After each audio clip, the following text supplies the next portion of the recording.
하나님 말씀 보겠습니다. 하나님 말씀은 예레미야 30장 17절입니다. 예레미야 30장 17절입니다. 예레미야 30장 17절입니다. 여호와의 말씀이니라 그들이 쫓겨난 자라 하매 시온을 찾는 자가 없은즉 내가 너의 상처부터 새 살이 돋아나게 하여 너를 고쳐주리라. 아멘. 말씀 제목은 해로운 감정의 속박에서 벗어나라 는 제목으로 말씀을 나누도록 하겠습니다. 해로운 감정의 속박에서 벗어나라 는 제목으로 말씀을 나누도록 하겠습니다. 사람의 감정은 시시각각 바뀝니다. 우리 지금 그러잖아요. 갑자기 일주일 사이에 날씨만 바뀌어도 몸도 바뀌고 마음도 바뀌는 것처럼 우리가 이렇게 감정은 아주 하루 순간순간 이렇게 변했다 저래 변했다 막 그렇게 되어집니다. 중요한 거는 이 감정이 현실, 내 현실, 그 다음에 나를 보는 눈, 또 다른 사람을 보는 눈, 그 시각에 내가 가지고 있는 감정이 영향을 끼쳐요. 그러니까 내가 어떤 마음을 갖고 있느냐에 따라서 지금 현실에 대하여, 다른 사람에 대하여, 아니면 나에 대하여 영향을 미칩니다. 그런 의미에서 우리의 마음을 어떻게 잘 가꾸고 지키고 또 그렇게 나아가냐에 따라서 모든 게 달라져요. 예수 그리스도를 믿는 사람들은 우리의 마음이 그리스도 예수의 마음을 품으라는 사도 바울의 권면처럼 그리스도 예수의 마음을 품어야 되는데 그 마음은 무슨 마음이에요? 그런 근본 하나님 본뜻이나 하나님과 동등됨을 여기지 않고 자기 종의 형체를 가져 우리를 십자가 못 박아 죽으셨느니라 라고 하면서 우리의 마음이 예수 그리스도가 하나님 앞에 사람 앞에 낮아졌던 것처럼 우리 마음이 낮아져야 돼요. 낮아져야 우리에게 잘못하는 사람들, 우리를 고통스럽게 하는 사람들을 섬기게 되는 거예요. 그러니까 자꾸만 많은 사람들이 감정 대결을 할 때에 주로 많은 사람들이 감정의 속박에 딱 들어가는 것은 뭐냐면 누군가가 내게 감정적으로 압력을 가해서 그래요. 공격을 하니까. 비난의 화살이라든지 말도 안 되는 어떤 억지를 부린다든지 이게 자식들이 잘 그러잖아요. 안 그래요? 애들이 그래요. 특히 아빠한테 잘 못하더라도 엄마한테는 사슴없이 막 내뱉어버린단 말이에요. 근데 반대로 생각합시다. 여러분들이 딸릴 때, 사춘기 때 못지않게 날렸을 거라는 거예요.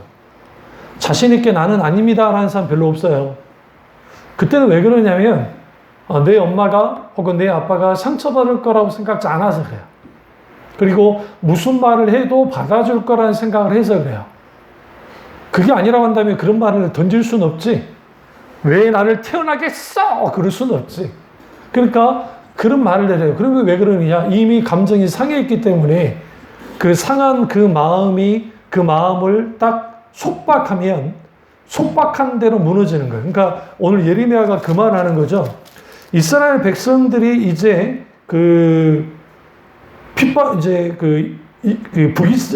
남유다가 멸망을 당하고 이제 북방 민족 신 바벨론 제국이 그들을 쭉 무너뜨렸어요. 얼마나 고통스럽겠어요. 상처가 너무 심해서 그들이 어찌할 바를 알지 못해요. 그래서 그들이 이렇게 말합니다. 이렇게 12절 보세요. 여호와께서 이와 같이 말씀하시니라 내 상처는 고칠 수 없고 내 불상은 중하도다. 그러니까 이스라엘 백성들의 상처가 고칠 수도 없고 부상이 너무 중했다라는 거예요. 누군가가 내 마음을 알아줬으면 좋겠는데 응? 누가 알아줘요? 안 알아줘요.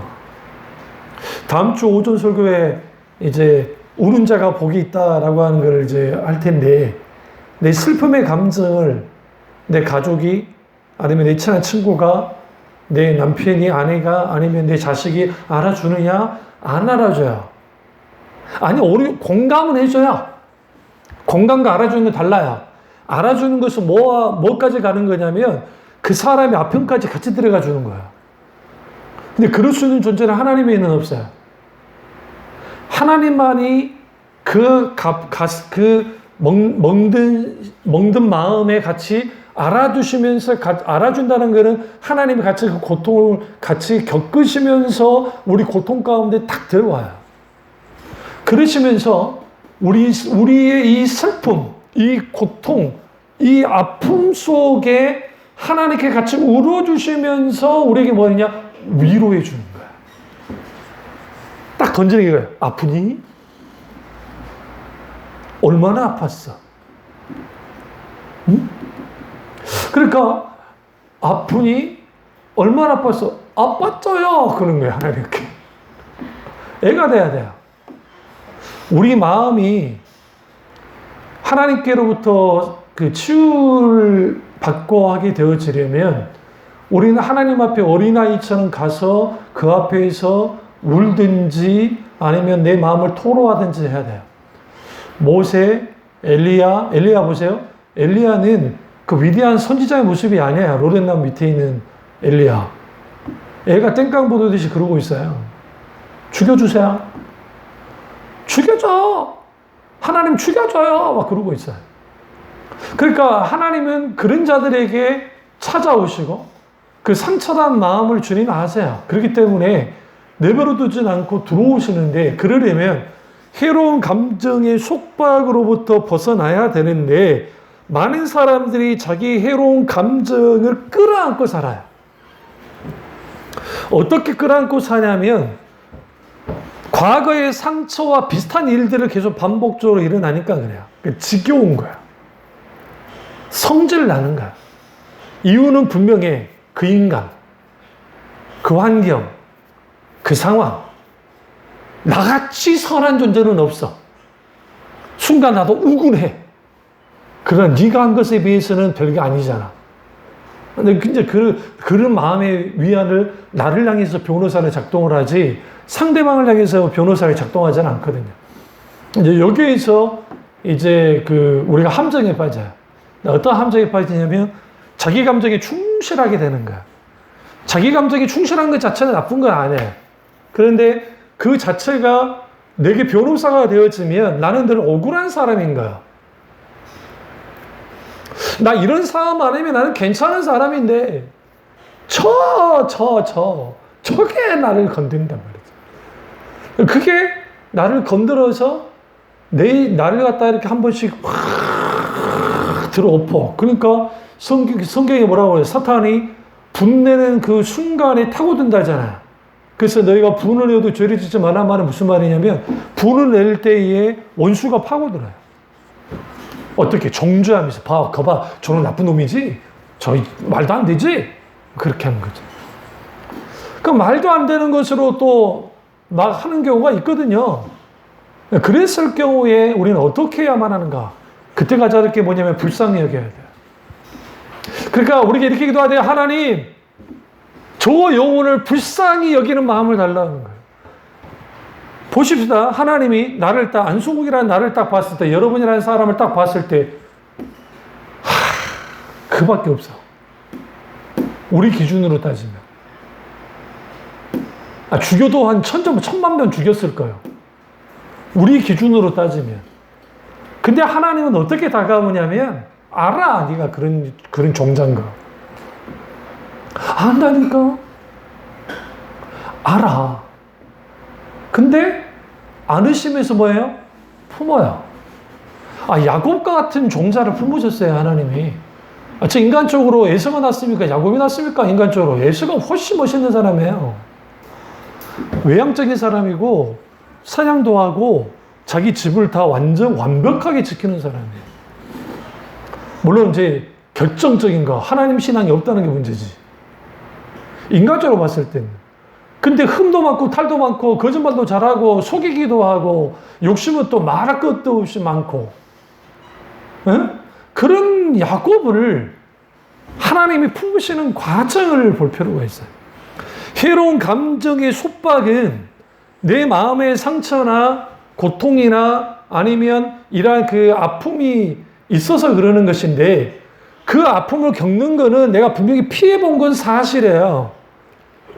그런데 하나님은 우리에게 피해자 코스프레 하지 말라는 거예요, 제발.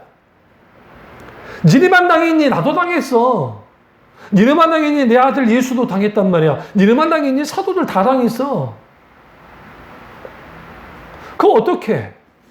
그래 사도 바울이 넓은 마음을 가져라라고 우리에게 권면을 하면서 그 너그러움의 방향을 나만이 아니라 다른 존재를 향해서 너그러운 방향을 돌려라고 말하는 거예요.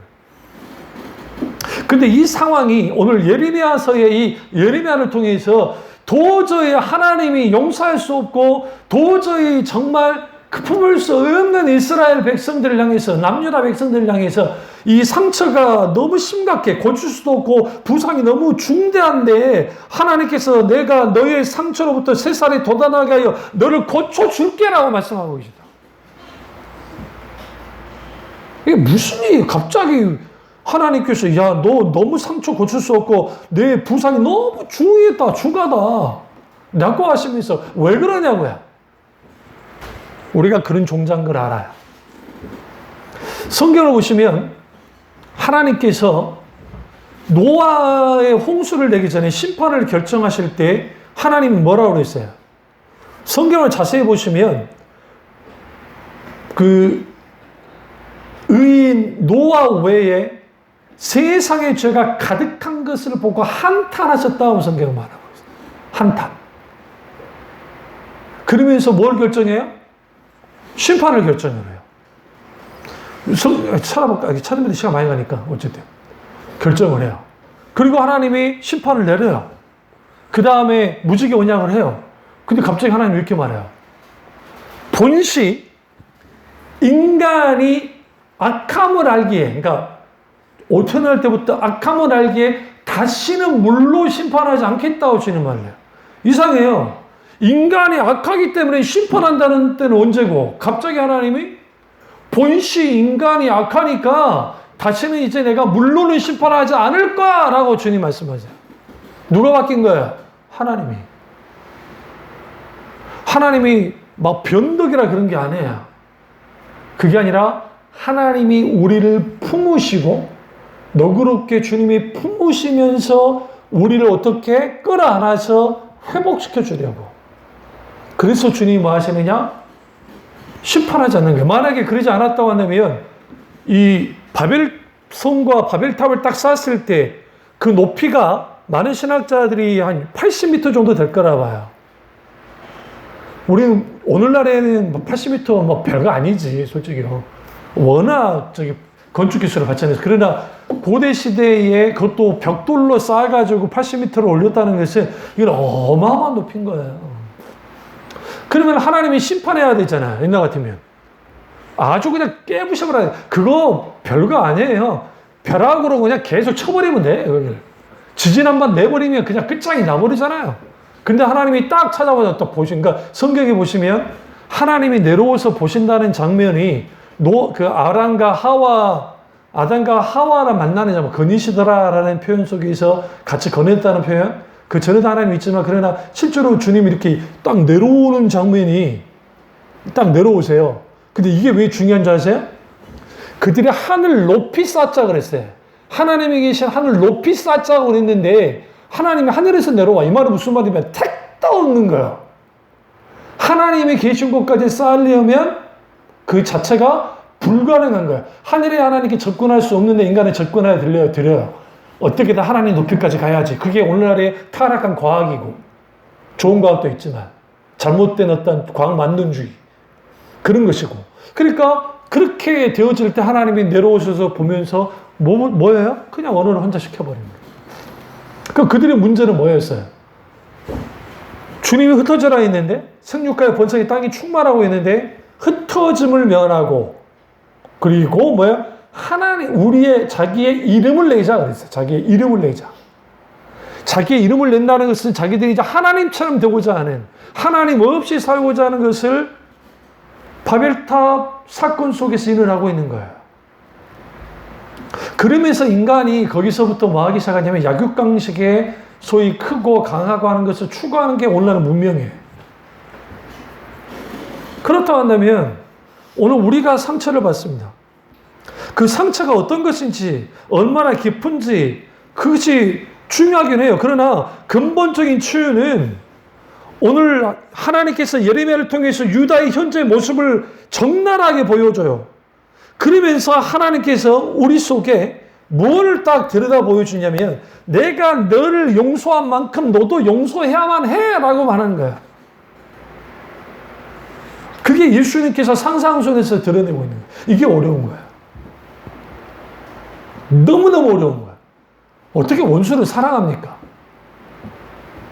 네? 어떻게 원수를 사랑하냐? 근데 왜 주는 원수를 사랑해라 했을까? 그 이유는 딱 한 가지, 나를 위해서. 우리가 기도를 할 때에 죄 용서를 하나님께 놓고 기도하잖아요. 하나님, 내 죄 용서해 주세요. 내 죄 용서해 주세요. 우리는 주기도문을 너무 잘 알아요. 우리가 우리 죄를 다른 사람 가보시죠. 실제로 봐야 여러분들이 마태복음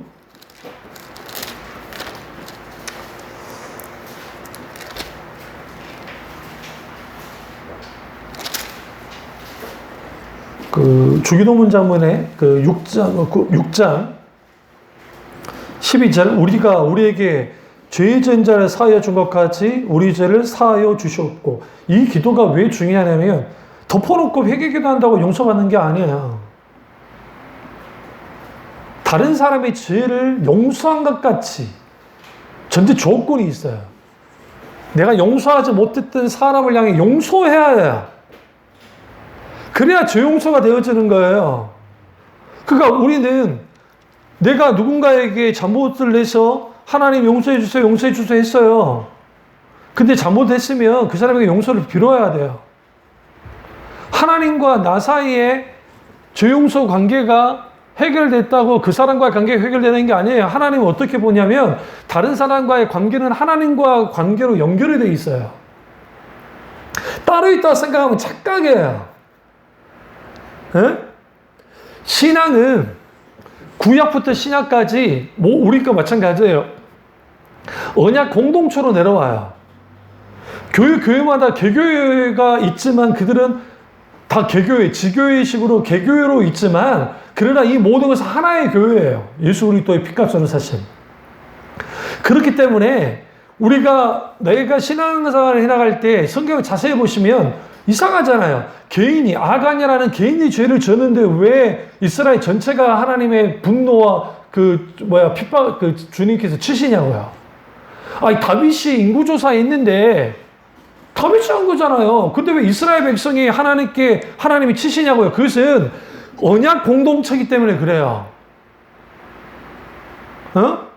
그 단순히 개인의 죄로만 보지 않아요. 각 사람이 나는 분명히 개인으로 죄를 져요. 그런데 이게 하나님과 그러니까 하나님이 계시면 내가 있고 그 다음에 다른 사람이 있는데 이 삼각관계가 계속 유지돼요. 하나님 앞에. 이 사람이 안 믿는 사람이라 할지라도. 그래서 원수감리는 내게 있다라고 주님이 말씀하시고, 너희가 서로 송사할 일이 있으면 먼저 사과하고 화해해라. 그렇지 않으면 너희가 법정에 가서 모진 고통 당할 수 있다라고 주님 말씀하시잖아요. 그 이유가 뭐냐면 어떤 억울한 일이 있는데 고소하지 말란 말이 아니에요. 적어도 용서하고 보듬고, 그리고 적어도 그것에 대하여 내가 너그러움을 가지면서 그렇게 접근하는 것과 나는 늘 한없이 피해자야. 응? 한없이. 실제로 진짜로 피해자일 수도 있어요. 그럼에도 불구하고 하나님이 그 부분에서 뭐라고 하냐면 그것을 네가 품어라라는 거예요. 왜 품어야 되냐면 내가 결정했잖아요. 돈 때문에 해서 결혼했어? 본인의 결정했잖아요. 결정했으면 책임을 져야 돼. 그런데 그 책임을 질 만한 능력이 내게 없을 때에 거기에 필요한 게 뭐냐면 하나님의 보호와, 그러니까 하나님이 치유하시고 하나님이 하셔야 되는데, 그렇다고 한다면 내가 적어도 낮은 자로서, 그러니까 내가 섬기는 입장으로 딱 돌아서야 돼요. 왜? 내가 주님께로부터 용서받았기 때문에.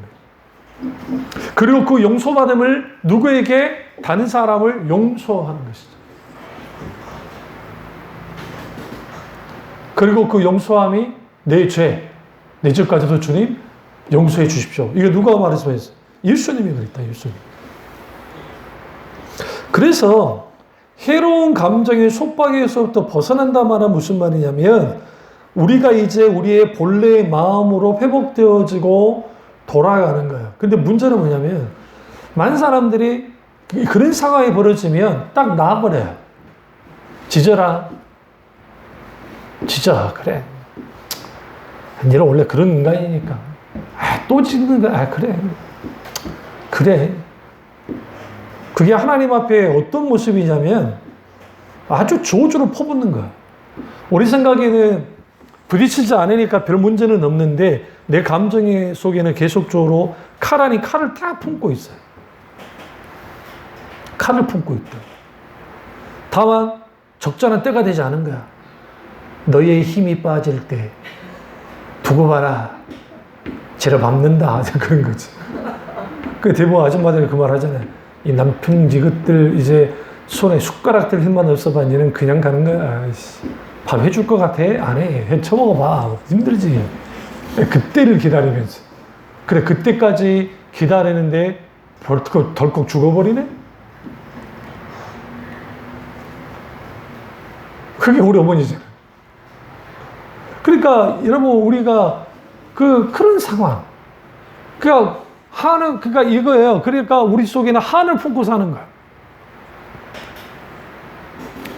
한을 품고 살면 안 돼요. 그리스도인들은. 성경에 오시면 삼손도 참 더럽게 말 안 들으니까 부모의 근심이 됐다는 표현을 쓰고, 그 다음에 이삭이 에서가 막 결혼한 걸 보면서 이삭과 리브가가 근심을 해요. 성경에 오시면. 그러니까 에서가 그래도 괜찮은 놈이라는 게, 그러니까 그 마음을 읽고 뾰로로 가가지고 아브라함의 후처에서 난, 구두라에서 난 그쪽으로 이제 그쪽이 어쨌든 그렇게 모함 여자인가? 어쨌든 그쪽으로 딱 결혼을 해요. 근데 그래도 아버지가 어머니 마음이 풀리진 않아요. 이제 여기에서 우리 속에 있는 그 해로운 감정의 속박이 있게 되어지면 우리 속에 크게 두 가지가 하나가 이제 나타나는, 하나는 내가 갈기갈기 찢겨진 상처투성이가 돼요. 그리고 두 번째는 우리의 입술에서 불평불만이 계속 남아요. 그냥 그럴 수밖에 없어요. 이건 당연한 거예요. 그래서 상당 사람이 죄를 지을 때에 90% 이상이 말의 죄예요. 말과 생각과 마음. 90% 이상이. 그리고 대부분의 죄가 대인관계에서 와요. 인간관계에서 거기서 와요. 특별히 우리가 어디 가가지고 뭐 도둑질하고 어디 가가지고 뭐 살인하고 막 그럴 일은 거의 없잖아요. 그러면 주로 그런 상황에서 이제 있는데, 물론 이제 하나님과의 관계 속에서 하나님을 찾지 않고 하나님과 친밀한 교제 나누지 않는 것 자체도 죄임에도 불구하고 그걸 죄라 여기지 않아요, 우리나라 사람들이. 그것도 죄인데도 불구하고. 그러니까 영혼의 게으름과 나태한 거 아니라 이러한 것들도 하나님 앞에 심각해요. 근데 이제 우리가 설교를 듣긴 듣는데 또 그 말씀을 먼저는 알겠는데 왜 안 되냐는 거야. 그게 내 문제가 아니라 생각해요. 그러니까 이게 내가 할 만한 그게 아니라 생각해요. 내가 이걸 할 만하면 해야 되는 거야. 그러니까 내가 생각하기에 할 만하면 할 거라고 생각해요. 이게 여기서 함정이 빠지는 거예요. 왜 그러냐면 예수님께서 원수까지 사랑했으니까 문제가 되는 거예요. 물어봤잖아요. 베드로가 예수님 7번 용서하면 됩니까? 하루에 7번 용서한다는 표현이 우리는 이제 우리 문화로 보면 에이 째짜게 베드로 너무 째짜다. 어떻게 하루에 7번만 용서하냐? 그거 안 해. 왜 그러냐면 율법주의 안에서는 이에는 이, 눈에는 눈이라고 하는 일종의 복수법, 내가 당한 대로 한다는 그 복수법이 있어요. 근데 이것도 좀 오해하면 안 되는 게, 눈에는 눈, 이에는 이 할 때에 주님이 그 법을 준 것은 무슨 함무라비 법전에서 가지고 왔다. 그딴 말도 안 소리를 하는데, 그것보다 전에 이미 성경 기록되어 있었고, 그거는 아니고 여기서 이유는 뭐냐면 힘 없는 자가 힘 있는 자에게 어떤 일을 당했어요. 근데 내가 이 사람에게 뭐 할 수는 없어. 근데 법안에서는 이에는 이, 눈에는 눈이기 때문에 아무리 힘이 있거나 아무리 강한다 할지라도 똑같이 처리한다는 거예요, 법으로. 마음껏 복수하라는 의미에서 이에는 이, 눈에는 눈이 아니에요. 율법을 주신 목적이 하나님은 그걸 막 복수를 정당화하시는 하나님이 아니에요. 그 해석을 잘못하니까 사람들이 그렇게 들여다보는 것이죠. 그러니까 당연히 근데 오늘날의 그 민주주의 사회에서 그러면 돈이나 권력이 있으면 다 대부분 그냥 쉽게 벗어나잖아요. 안 그래요? 집행유예 아니면 별로 흡연을 별로 안 받아요. 그들 입장에서는 큰 거지만 우리 서민들 입장에서는 택도 없는 선고를 해요, 판사들이. 그 이유가 뭐냐면 그 강자의 논리가 그대로 법에서 통하는 거예요. 그냥 하나님 앞에서는 안 통한다는 소리예요. 네가 강하든 그러니까 이거는 누구 보호법이에요? 약자 보호법이에요. 이는 이, 눈에는 눈이. 우리는 그걸 갖다가 막 약자가 막 가고 그게 그런 법이 아니에요. 그런데 시대가 지나면서 복수법으로 바뀌어지는 거야. 그러니까 진정한 율법 신앙에서 벗어나기 시작하니까 복음에서 은혜로부터 벗어나니까 복수법이 되어버리는 거야. 복수를 위한 복수. 그게 이제 예수님 당시 사람들에게 횡행한 거야. 이미 율법주의 아닌 사람도 횡행하고 영적으로 타락했으니까. 그러니까 뭐 하면 막 복수해버려요. 그러니까 내 원수를 사랑하라는 말은 있을 수가 없어. 내 원수를 미워하라가 맞는 말이에요. 여러분, 오늘날의 사람들이 자기들 다 착한 척해. 네, 왜? 윤리 도덕적으로 그래 원수라도 사랑해야 돼요 하지만 차라리 옛날 사람들은 원수를 미워해야 돼. 중국 사람들 아버지의 원수 3대까지 칼을 갈아요. 중국이 유명하네요. 그래서 그 아버지가 복수를 못하면 그 손자가 가서 복수를 해요. 그리고 맨아버지한테 앉으면 칼을 탁 꺼내가지고 니 죽든 나 죽든 하자. 그래서 했다가 손자가 딱 죽였어. 근데 하필이면 이쪽 죽은 사람 손자가 그걸 봤네? 아버지의 원수! 그러고 착하고 또 우리 이제 무협 영화 보면 다 그 내용이요. 몰라요? 다 그 내용이에요. 그걸 뭐라고 하냐 중국 사람들이 그런 거를 의라고 여기고 막 그런단 말이에요. 근데 그게 중국 사람 탓할 게 아니라 그럼 중국만 그러나요? 모든 사람이 그래요. 근데 예수님이 그걸 깨버렸어요. 그 7번 용서할게요로 하는 것은 이 베드로가 엄청나게 진짜 선심 쓴 거야. 그것도 하루에 7번 나한테 잘못한 사람을 향해서. 근데 주님이 갑자기 70에 7번 해라 그랬어. 70에 곱하기 7, 7절에 49, 490번 용서해래, 하루에. 대상은 한 사람이에요. 착각하지 마세요. 여러 사람의 490번이 아니라 한 사람이 나한테 790번 잘못한 걸 용서하고 이 사람이 또 790번 용서해주는, 그러니까 이거는 무한대로 용서하란 말이에요. 무한대 용서. 이게 가능해요, 우리가? 안 가능해요. 당해본 사람만이 알지. 안 가능해요. 안 가능한데 주님이 왜 우리에게 요구하냐는 거예요. 그 이유는 딱 한 가지. 나를 보호하려고. 우리가 상처단 해로운 감정의 속박 속에 있고 눌림 속에 있고 늘 칼을 갈고 있는 상처난 마음을 계속 갖고 있는 상태는 누구와도 문제가 생기냐면 하나님과도 문제가 생겨요. 그렇기 때문에 내가 십자가에 못 박혀 죽는 것 같은 고통을 가지고라도 주님께 나가야 돼요. 용서하려고. 근데 쉽지가 않아요. 지금 설교하고 있는 안성호 목사도 설교 이렇게 하고 있지만 저도 쉽지가 않아요. 그렇게 용서할 때에 놀랍게도 하나님이 어떻게 하기 시작하냐면 그 사람의 마음을 만지기 시작하는 거예요. 그러면서 그 마음을 넓히기 시작해요. 그 대표적인 게 탕보 하나님의 모습이에요. 탕보 하나님이 탕자의 비유 속에서 그 탕보 아버지 그 탕부라는 표현을 쓰는 이유가 탕부라는 게 뭐 방탕한다는 단어 그게 아니라 허비한다는 의미가 강해요. 허비한다. 근데 그 돌아온 탕자, 그 녀석에게 허비할 필요가 없었거든. 근데 허비한 거야. 말세의 현상 중에 하나가 사람들이 방탕한다는 의미가 있어요. 허랑방탕함이 그 둘째 아담에 있는 게 아니라 예수님의 그 말씀 속에서도 나타나고 그런 게 나타나요. 그런데 그게 다 보면 허비하는 거야. 허비하는 거. 그래서 세월을 아끼라, 때가 악하니라 할 때 아끼라라는 게 이게 세월을 세월을 보내지 말아라. 세월을 허비하지 말아라. 그래서 세월을 구속하라는 의미를 갖고 있거든요. 그게 뭐냐면 우리가 허비하고 그리고 이걸 그 허비하는데 우리의 이 감정을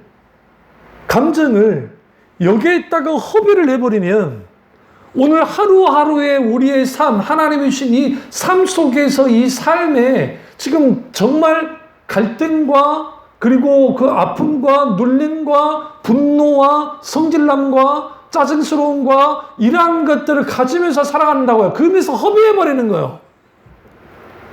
그 입으로 하나님께 어떻게 찬양하겠냐고요. 어떻게 예배를 드리겠어요? 어떻게 신앙 고백하겠어요? 그러니까 어떻게 나와버리느냐? 시편 기자들처럼 하나님 저 인간 죽여주세요라고 기도해요. 그러니까 안 들어주시니까 걱정하지 말고 욕을 해가면서 기도해도 돼. 일단은 그 대신 주님 저 인간 쳐주시옵소서. 주님 인간 되게 해주시옵소서. 자기 의미의식에서 나온 기도예요. 그게 바뀔 것 같아요? 아니에요. 쩔룩거리면서도 그 재단을 착각하지 마세요. 하나님이 만지셔야 돼. 그리고 그 상황 그 상황 지나가잖아요. 똑같아요. 또 돌아가요. 또 돌아가. 그래서 우리에게 필요한 게 뭐냐면 하나님이 하시도록, 그러니까 내가 더 변화되고 바뀌어질수록 나를 힘들게 하는 그 존재들 있잖아요. 그 상황이든 환경이든 사람이든 뭐든 간에 그것들을 하나님이 만지기 시작해요. 그리고 그것을 내가 허용하신 것을 내가 감당할 만하니까 그래요. 감당하라고. 근데 감당하는 게 버거워. 당연히 버겁죠.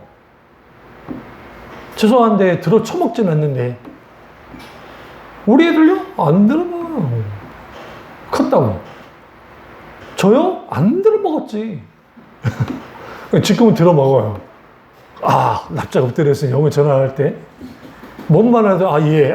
그래요. 안 그러면 하기 때문에 생각을 바꿔 먹었어요. 왜냐면 내가 효자는 못 됐는데 효자의 호자는 돼야 되겠다. 그래서 이제 호자 되려고 그냥 뭐라 하면 이게 예. 그러니까 우리가 계속 갈등하는 것도 문제지만 외면하고 그냥 피한다고 해서 다 되는 건 아니라는 거예요.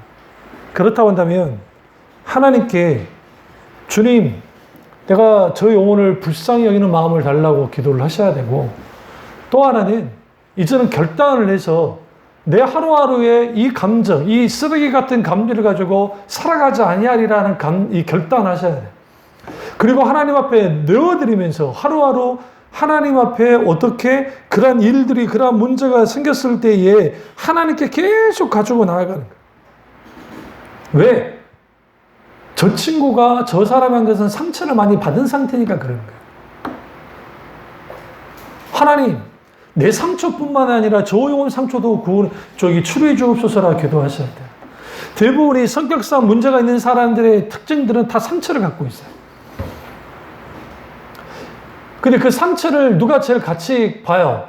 가족이 보는 거예요. 왜냐하면 사회생활 할 때는 그렇게 해버리면 잘려요. 인간 취급을 안 받아요. 그러니까 적당한 자기 가면 써야 돼요. 그런데 가족은 만만스러워.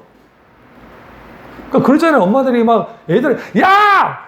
이놈의 새끼들이! 막 전화하면, 네. 누구 어머님? 그러잖아요. 그 애들은 뭐래? 가증스러움. 우리 엄마는 가증스러워. 성질난다고 성질나고 그러면 안 되잖아요. 그러니까 그런 가면들을 쓰고 있으니까 다 괜찮은 사람들 같이 좀 그러잖아요. 상처는 인생은 없으니까. 다만 중요한 건 뭐냐면 그 상처가 나를 짓누르고 나를 직시시키고 나를 속박하지 않도록 만들어야 된다는 거예요. 그러려면 뭐 해야 돼요? 첫 번째로 하나님이 나를 치료해 주셔야 돼요. 그래서 오늘 뭡니까? 내가 치료하리라 라고 주님 말씀하시잖아요. 이름이 있어요. 왜? 하나님께서 치료해 주지 않으시면 안 되니까. 그런데 그 치료해 주는 그것이 상처가 고칠 수 없고 부상이 너무 중요한데 하나님께서 내가 너를 상처로부터 세살에 돋아나게 너를 고쳐주리라. 근데 여기서 중요한 말씀을 보셔야 돼요. 그게 뭐냐면 여기서 그들이 쫓겨난 자라 하매 시온을 찾는 자가 없은즉이 문제인 거예요. 원래 말하면 교회를 찾는 사람이 없는 거예요. 성전을 찾는 자가 없는 거예요. 그런데도 주님 뭐라고요? 내가 너의 상처로부터 세살이 돋아나게 하며 너를 뭐하리라? 고쳐주리라. 31장 가보세요. 3절 보세요. 옛적에 여호와께서 나에게 나타나사 내가 영원한 사랑으로 너를 사랑하기에 인자하심으로 너를 이끌었다 하였노라. 여기서 영원한 사랑으로 너를 사랑하기에 인자하심으로 너를 이끌었다. 이 이끌었다는 표현이 여러 의미로 들여다볼 수 있어요. 손을 잡아 끌었다는 의미도 있고 주님이 등을 미는 것도 있고 손잡아 같이 가는 것도 있고 그런 의미를 가지고. 그런데 영원한 사랑으로 너를 사랑하기에 인자하심으로 너를 이끌었다. 왜 하나님 우리를 치료하시느냐? 영원한 사랑으로 영원히 사랑하기 때문에, 영원한 사랑으로 사랑하기 때문에 인자하심으로 나를 뭐 하는 거야? 용서하시는 거야. 그 용서를 가지고 누굴 용서하는 거야? 나를 힘들게 하고 하는 사람 그 용서를 하는 거예요. 그러면 거기에 뭐가 바뀌어야 돼? 내 언어 톤이 바뀌어야 돼요. 어떻게 바뀌어져야 돼요? 신경질적으로 하지 말라고요. 그래서 신경질적으로 같은 말이라도 짜증스러운 말투나 신경질적인 톤을 하면 상대방도 똑같이 그 톤을 나와요. 그러니까 보면 계산원들을 보시면 싸가지 없는 계산원들이 있거든. 굉장히 예의 바른 있고 물건도 툭툭 던져요. 물건도 툭툭 던지고 또 반말 비스그림하게 해. 근데 참 재밌는 걸 많이 발견했는데 성도 지도통에 보시면 거기에 여기 보면 그러니까 그 싸가지 없는 말투 하니까 어떤 할머니가 나이 많은 할머니가 대놓고 반말하면서 막 싸붙여 버리고 내가 안 밀었잖아. 내가 언제 밀었어? 실제로 안 밀었거든. 근데 이 계산원의 태도가 걸러먹은 거야.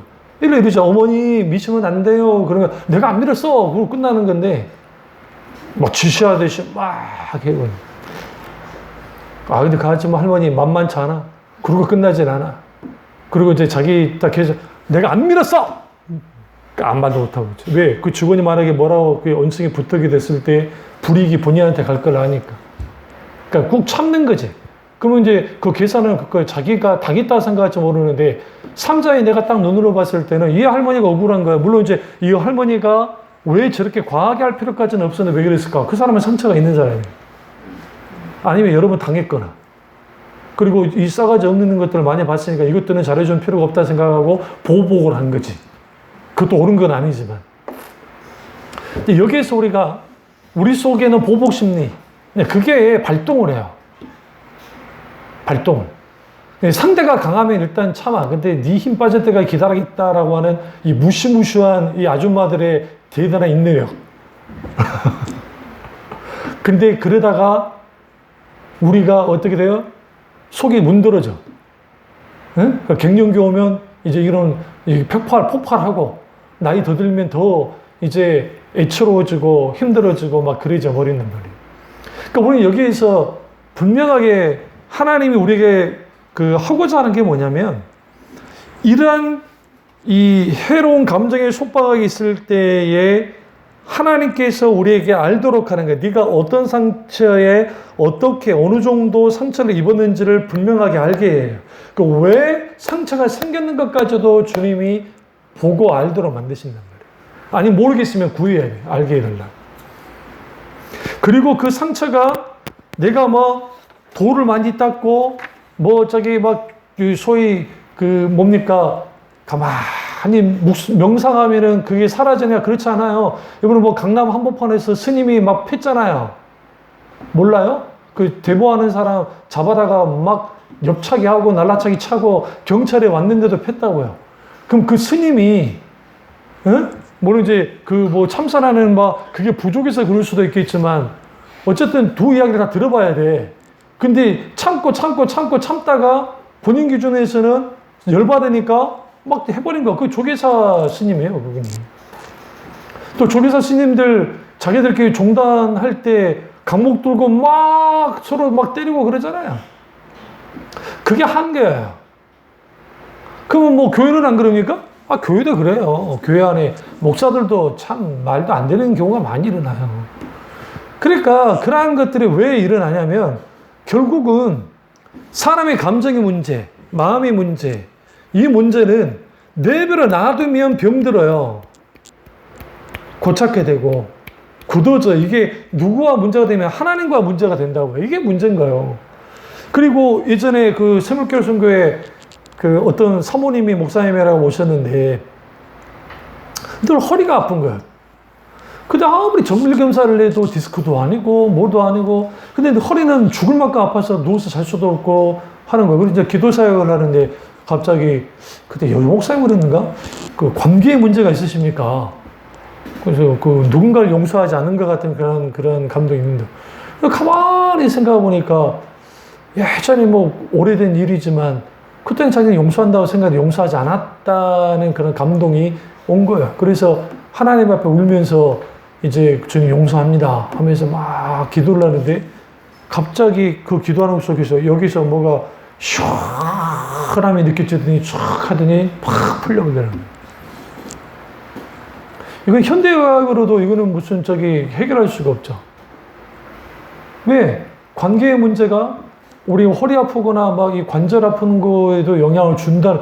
이게 이해가 안 되지, 세상 의사들은. 그런데, 물론 이렇게 말할게 스트레스 때문에 그런 거예요. 우리가 모르는 거. 그러니까 요즘 의사 선생님들 참 편해. 첫째, 유전이에요. 다 유전이야. 두 번째, 스트레스예요. 나라도 하겠다, 나라도. 그런 거는. 그런 말은. 근데 우리가 이 해로운 감정의 속박이 있는데, 이제 잘 들으세요. 이제 여기서부터 중요해요. 눌러있던 기간, 이게 문제예요. 기간이 10년, 20년, 아니면 30년, 40년이든 그 기간이 있는데, 하루아침에 이것이 팍 바뀌어지지 않아요. 우린 수가성 여인의 뒤 스토리를 모르잖아요. 안 그래요? 성경은 그에 대해 말하지 않고 있으니까. 그녀는 부단히 뭐 했을 거예요, 또? 변화되지 않는 그 남편과의 살았을까? 그런데 중요한 게 있어요. 환경 똑같아. 남편 변한 거 없어. 환경 똑같아. 근데 누가 바뀌어졌어요? 그녀가 바뀌어진 거야. 하나님의 그녀가 바뀌어졌고, 바뀌어짐을 통해서 하나님이 뭐 하시냐면, 이 사람을 통해서 다른 사람을 바뀌어 나가게 해요. 그러라고 여러분에게 그 인간들을 붙이신 거예요. 그런 부모를, 그런 자식을 붙인 거고. 그러라고. 그것이 하나님이 붙였든 여러분이 실수로 했든 어쨌든 간에. 그러니까 그렇게 됐을 경우에 내가 바뀌어지면 근데 이거였어요. 내가 바뀌어지면 저 인간 바뀌어지길 기대하면서 나는 바뀌어져야지. 그러면 안 돼요. 그건 진짜 내가 바뀌어진 게 아니니까. 내가 바뀌어질 때 말투, 태도 이것이 바뀌어지면 서서히 여러분 오늘 우리 집에서 교회 냉장고가 고장이 나서 이제 교회에 있는 것들을 교회 양념 같은 걸 다 갖고 올라갔거든요. 김치 담은 양념을 오늘 이제 어디에 딸딸에다가 미리 빼놨더니 세상에 딸딸에 앞으로 하얀 게 나오는 거야. 빙하도 아닌데 빙하처럼 찬기온이. 그런데 그게 금방 녹습니까? 안 녹아요. 시간이 지나야 내 마음에 이런 것들, 이 응어리나 이것들이 녹아지듯이 이것들이 하나씩 하나씩 녹아져야 돼요. 그러려면 뭐가 필요해요? 하나님의 은혜의 햇빛이 필요해요. 지속적으로 하나님의 은혜의 공급을 받으셔야 돼요. 그리고 어느 시점에 뭘 이기기 시작해야 되냐면 그 은혜가, 그 놀라운 하나님의 은혜가 무엇을, 그 짜증을 내고 여러분에게 어떤 그 말도 안 되는 그런 것을 하는 것을 이기게 만들어야 돼요. 그리고 거기는 지혜가 필요해요. 왜냐하면 유순한 말은 분을 너그러뜨린다잖아요. 잠언서 잘 보세요. 유순한 말은. 그러면 우리가 유순한 말로 그 대신 설득하려 말을 하지 말고 어느 시점에 되어지면 지혜롭게, 이제는 그렇게 막 부딪히고 했던 것들을 지혜롭게 컨트롤할 수 있는 그 지혜가 필요하고, 그 속에서 하나님께서 은혜 베풀어 주시면 내 태도가 바뀌어지고 내 마음 바뀌어지면 내 행동과 생각과 말투가 바뀌어져요. 그러면 거기로부터 뭐가 되어져요? 바뀌어져요. 상대방이. 이걸 누가 있냐? 탕자 아버지가 있어요. 탕자 아버지가 딱 오잖아요. 탕자가 왔잖아요. 그럼 탕자가 평상시 행동 뭐야? 아버지를 여기지 않았어요. 홍길동이요. 그랬으니까 유산 달라 그랬지. 아버지는 몰아치고. 그러면 완전히 거지가 돼가지고 왔단 말이죠. 그때 아버지가 탕자만 먹이는 방법을 보세요. 보자마자 끌어안았어요. 입맞춤에서. 왜 그랬을까?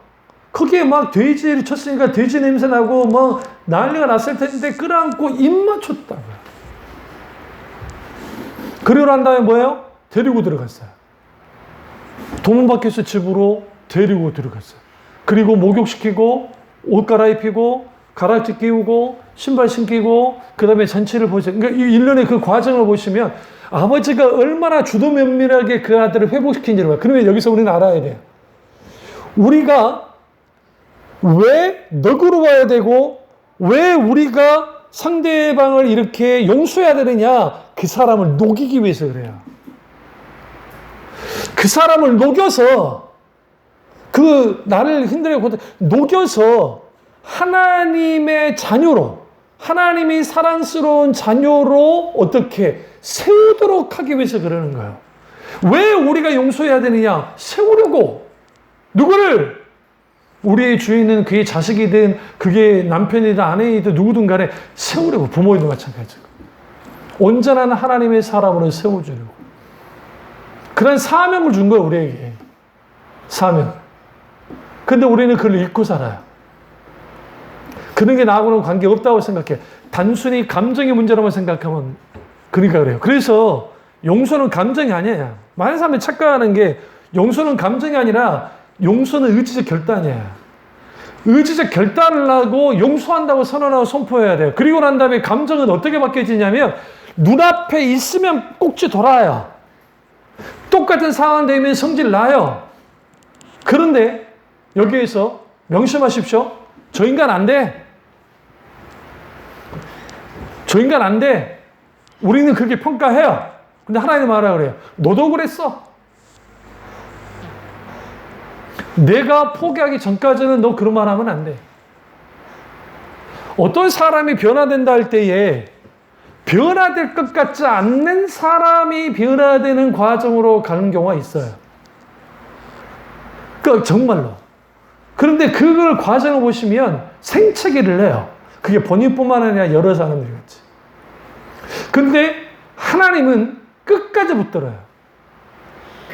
하나님이 붙든 한 우리가 놓을 수는 없어요. 왜? 하나님이 나를 놓지 않으셨기 때문에. 그러한 하나님의 사랑을, 그 인자하심을 내가 안다고 한다면 가야 돼요. 그랬던 사람들이 누구냐? 선지자들이고, 사도들이고, 초대교회 성도들이었어요. 주의 종들이 그러하고. 당연히 여러분도 그래 해야 돼요. 그래서 여러분의 각 가정이 선교사로 부름받은 거예요. 선교사, 가정 선교사. 그래서 주님, 거기서 어떻게 해야 돼요? 충분히 하나님 앞에 계속 뭡니까? 내 감정을 쏟아붓을 때 이 감정은 반드시 하나님 안에서 내 감정이 다스려지는 거야. 의지적 결단은 결국은 내가 감정만으로는 안 되기 때문에 의지적 결단을 하고 동시에 내 마음을 하나님 안에서 이제 다스리는 것이고, 그리고 해로운 감정에 자주 시달리게 되어지면 스트레스 받고 공황장애도 오고 눌려지죠. 그러니까 당연히 감정을 다스리는 법을 배워야 돼요. 그러면 닥치고 내가 참아주면 나만 당한 것 같거든. 근데 찰스 스탠리 목사님이 책 가운데 크리스찬 수업, 감정 수업이라는 책에서 이렇게 말했어요. 감정은 반드시 다스려야 하는 대상이며 하나님 안에서 그것은 가능한 일이다 라고 했어요.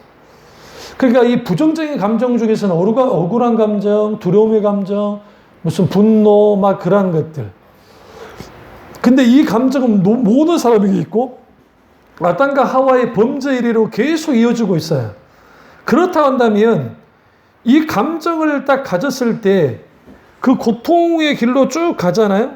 그러면 그 상한 마음, 내가 지금 이 상처난 마음, 그 마음을 하나님을 만나는 축복의 장소로 바꿔야 돼.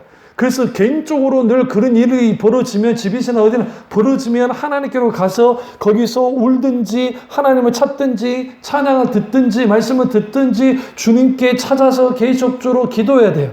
그러면 그것이 계속 그 감정을 깎아내리면서 내 안에 지금 녹지 않고 있는 분노의 감정들이 서서히 녹아지는 거예요.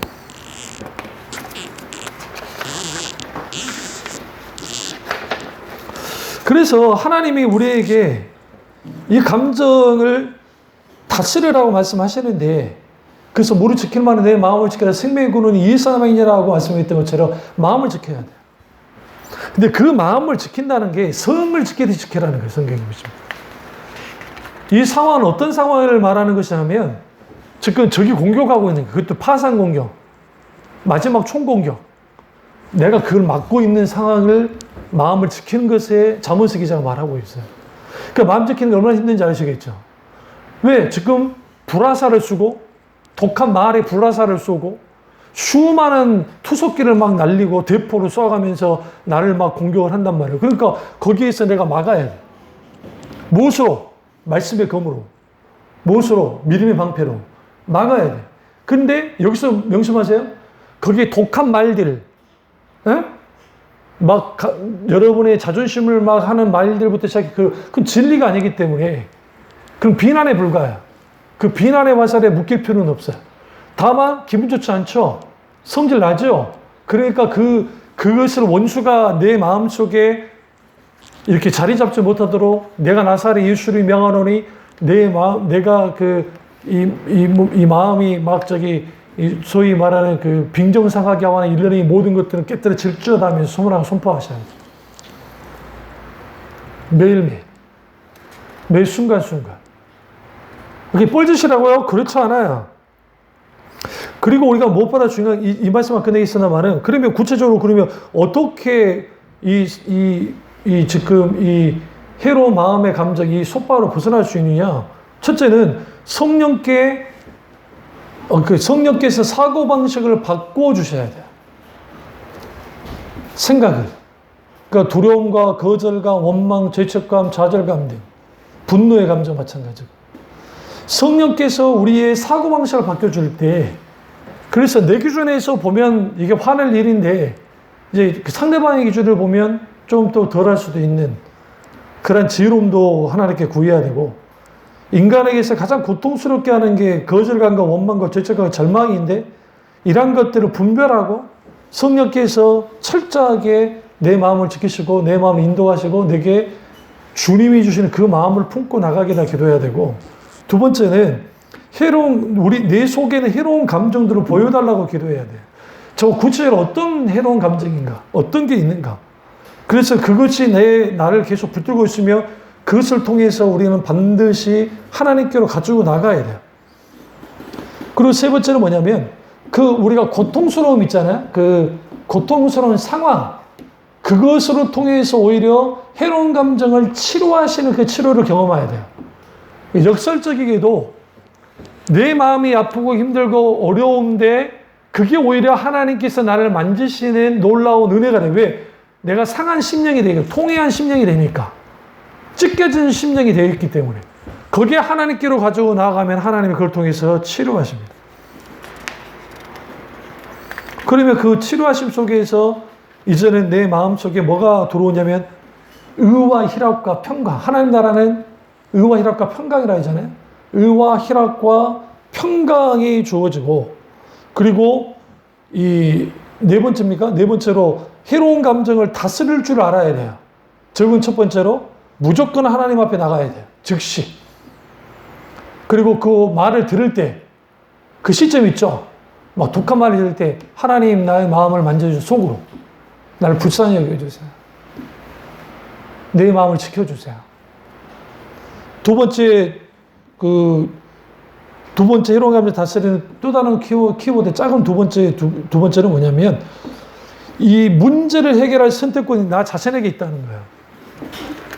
다시 말하면, 이걸 내가 문제를, 이 상황과 이런 해로운 말들을 어떤 나를 속박하는 것을 내가 문제 삼으면 문제가 돼요. 그러나 그 문제에 삼지 않고 하나님께로 계속 걷어내야 돼. 그러니까 이게 필요해요. 토스해야 돼, 토스.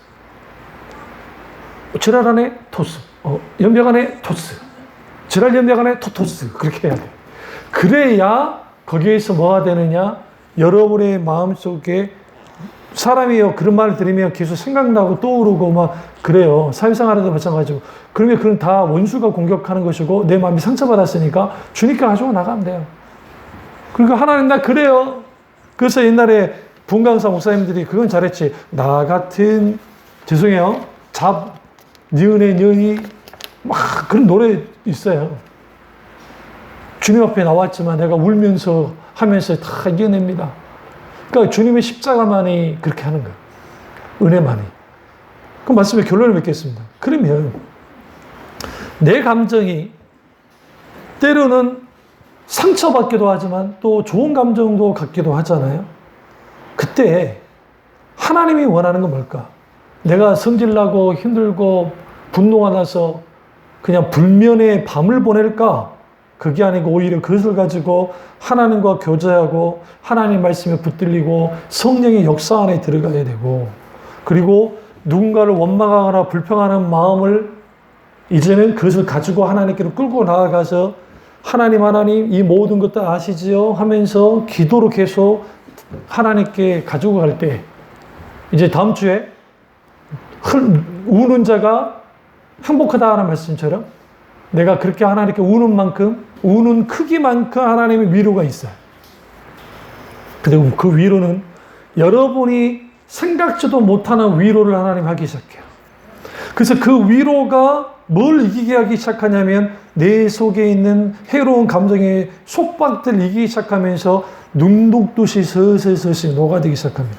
그리고 어느 시점에 녹아들기 시작하면 내 마음을 가꾸기 시작하고 관리하기 시작하고, 그러면서 어떤 상황이 벌어져도 어떻게 대처할 줄 알고 한 걸음 한 걸음 나갑니다. 더 놀라운 건 뭔지 아세요? 내가 바뀌기 시작할 때 그때 나를 그렇게 고통스럽게 하고 힘들게 했던 그 대상도 바뀌기 시작해요. 안 바뀌면 하나님 알아서 데려가요. 걱정하지 마세요. 그러니까 그 사실을 알고 여러분이 정말 우리의 감정의 속박을 하나님께 다 가지고 나가서 정말 철저하게, 온전하게 해결하는 그 은혜가 있는 참여정과 교들 다 되시기를 주님으로 축원합니다. 기도하겠습니다. 기도하실 때 오늘 이 말씀이